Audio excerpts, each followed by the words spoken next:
বেশি বেশি তাওবা করব, আল্লাহ পাকের প্রিয় বান্দা হয়ে যাব।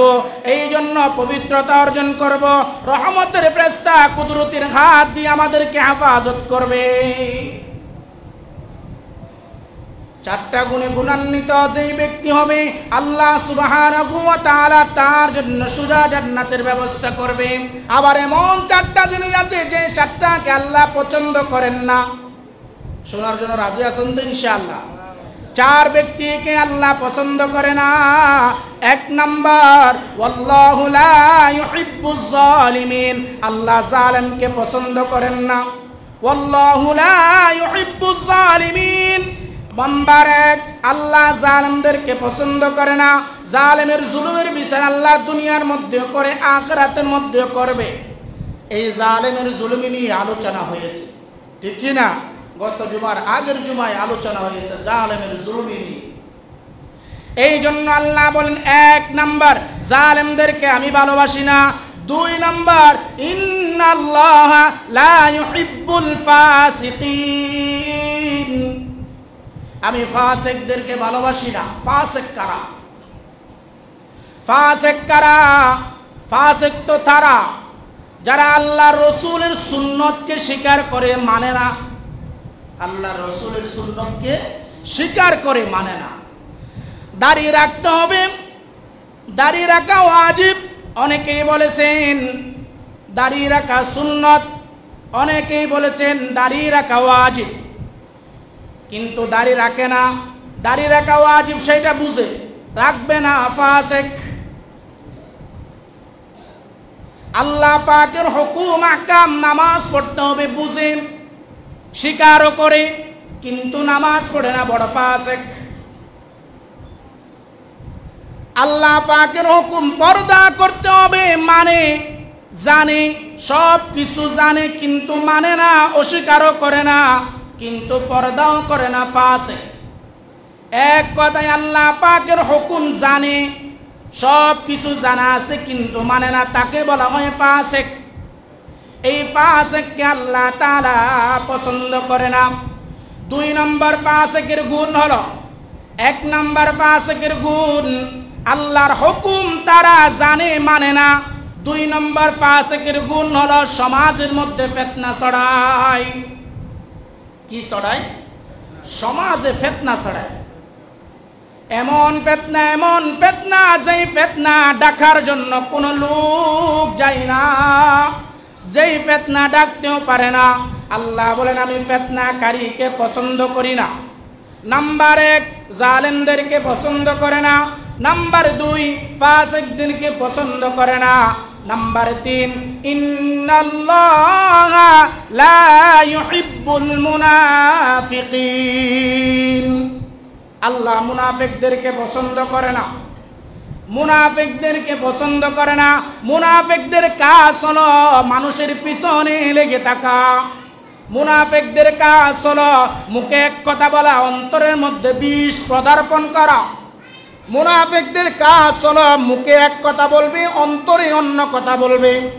মুনাফিকদের কাজ হলো সব কিছু ভালো, নামাজ পড়ে, 5 ওয়াক্ত নামাজি, কিন্তু মানুষের গীবত ছাড়তে পারে না।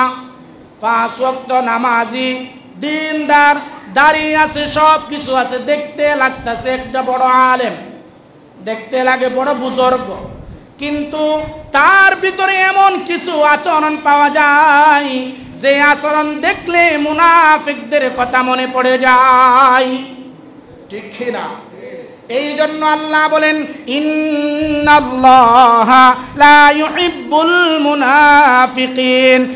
এক নাম্বার, ইন্নাল্লাহা লা ইউহিব্বুজ জালিমিন, জালেমদেরকে আমি ভালোবাসি না। দুই নাম্বার হলো ইন্নাল্লাহা লা ইউহিব্বুল ফাসিকিন, আল্লাহ ফাসিকদেরকে ভালোবাসে না।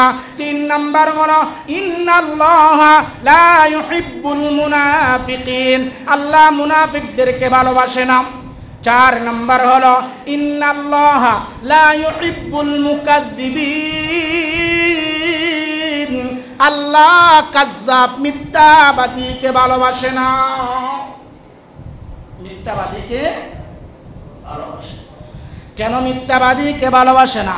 আল্লাহর রাসূল বললেন সমস্ত গুনাহের মূল হলো মিথ্যা। মিথ্যা যে বেশি বেশি বলবে সোজা জাহান্নামে প্রবেশ করবে। আল্লাহর রাসূলকে একদিন এক সাহাবী জিজ্ঞাসা করলেন, ইয়া রাসূলুল্লাহ, ইয়া হাবিবাল্লাহ, জাহান্নামে যাওয়ার জন্য কোনো জিনা করা দরকার আছে কি? আল্লাহর নবী বললেন, না না না, তুমি যদি জাহান্নামে যেতে চাও তাহলে কথায় কথায় মিথ্যা কথা বলে এমনি জাহান্নামী হয়ে যাইবা।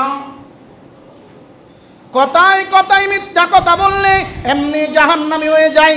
আল্লাহর রাসূল সাল্লাল্লাহু আলাইহি ওয়াসাল্লাম সব সময় সাহাবীদেরকে বলতেন, নেই আমার সাহাবীরা শুনো, মিথ্যা এমন এক জিনিস, যেই ব্যক্তি মিথ্যা বলবে, একটা মিথ্যা কথার জন্য হাজারটা মিথ্যা বলতে হয়, হাজারটা মিথ্যা বলার জন্য লক্ষবার মিথ্যা বলতে হয়।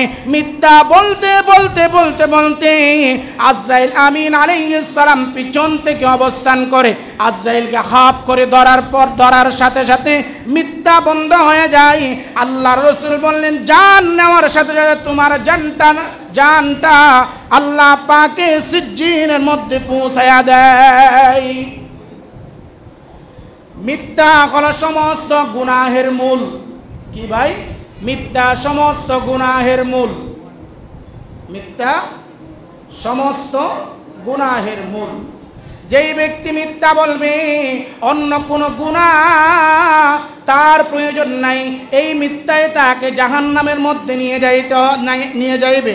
যেমন দেখেন, আমরা উকিলাতি করি, অনেকেই উকিল আছে, অনেকেই ব্যবসা আছে, ব্যবসার মধ্যে মিথ্যা বলে এক ব্যবসা এক পণ্য কিনছি 2 টাকা দিয়া, বলছে 60 টাকা দিয়া কিনছি, কিন্তু ওই পণ্যটা দেখতে খারাপ কিন্তু বলছে ভালো। এই মিথ্যার করার কারণে আপনার ব্যবসা হারাম। উকিলাতি করে মিথ্যা মিথ্যা মিথ্যা মিথ্যা মিথ্যা বলতে বলতে তার শেষ কথা হয়ে মিথ্যা। ঠিক কিনা?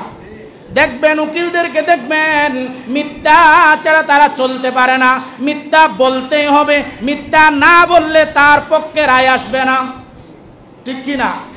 তাহলে যেই উকিলাতি মিথ্যা বলতে আগ্রহ জন্মায়, যেই উকিলাতি মিথ্যা বলতে আগ্রহ করে, যেই উকিলাতি মিথ্যা বলার জন্য আকাঙ্ক্ষা জমায়, যেই উকিলাতি মিথ্যা বলতে বাধ্য করে, ওই রকম উকিলাতি করা কোনো দরকার নাই।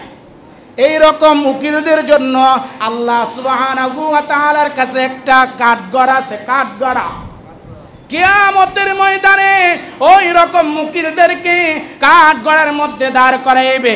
কিয়ামতের ময়দানে আল্লাহ সুবহানাহু ওয়া তাআলা বলবে, হে নাফরমান, তুই নির্দোষকে দোষী বানাইছিস,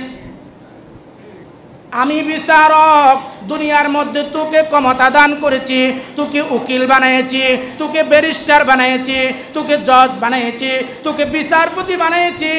আজ আমি বিচারপতি, এইখানে বিন্দু পরিমাণ জুলুম হবে না।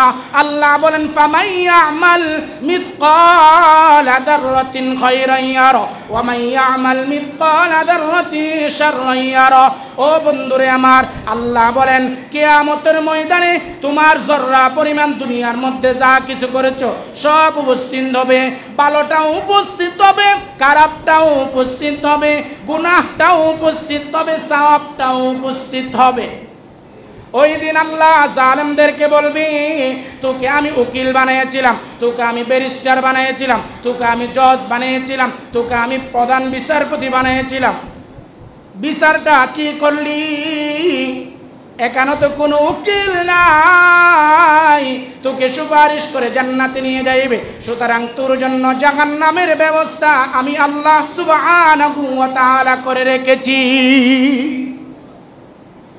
এই জন্য আল্লাহ বলেন, ইন্নাল্লাহা লা ইউহিব্বুল মুকাদ্দিবিন। আমি কাযযাবদেরকে ভালোবাসি না, কথায় কথায় মিথ্যা বলে একটা ভাইকে বিপদে ফেলানোর জন্য মিথ্যা বলেছে। আল্লাহ বলেন, থাম, তোকে দুনিয়ার মধ্যেও শাস্তি দেব, আখিরাতের জমিনেও শাস্তি দেব। এরকম লোক আছে না নাই? এক ভাই অপর ভাইকে বিপদে ফেলার জন্য মিথ্যা বলে, যে ভাই বলে নাই অন্যজনকে লাগাই দিছে মিথ্যা কথা। ও মিথ্যাবাদীদের দল, অন্তর দিয়ে শুনে রাখেন, এই মিথ্যার জন্য আপনাকে জাহান্নামের কাঠগড়ায় দাঁড় করাইবেন।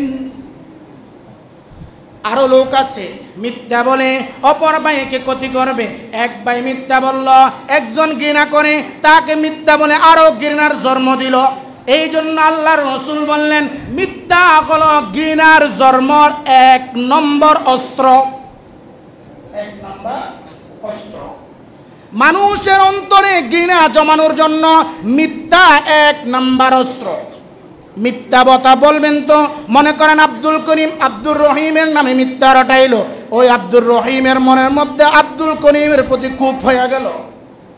এই একটা মিথ্যা কথার কারণে একজন মানুষ একজনকে কতল করতে পারে, একজন মানুষ একজন মানুষকে হত্যা করতে পারে, একজন মানুষকে দুনিয়ার পৃথিবীর জমিন থেকে বিদায় করে দিতে পারে। এই পৃথিবীর জমিন থেকে যখন হত্যা করে বিদায় করে, ওই ব্যক্তিও ধ্বংস হইল। যে ব্যক্তিকে মারছে ওই ব্যক্তির কোনো দোষ হয় নাই, ওই ব্যক্তি নিষ্পাপ।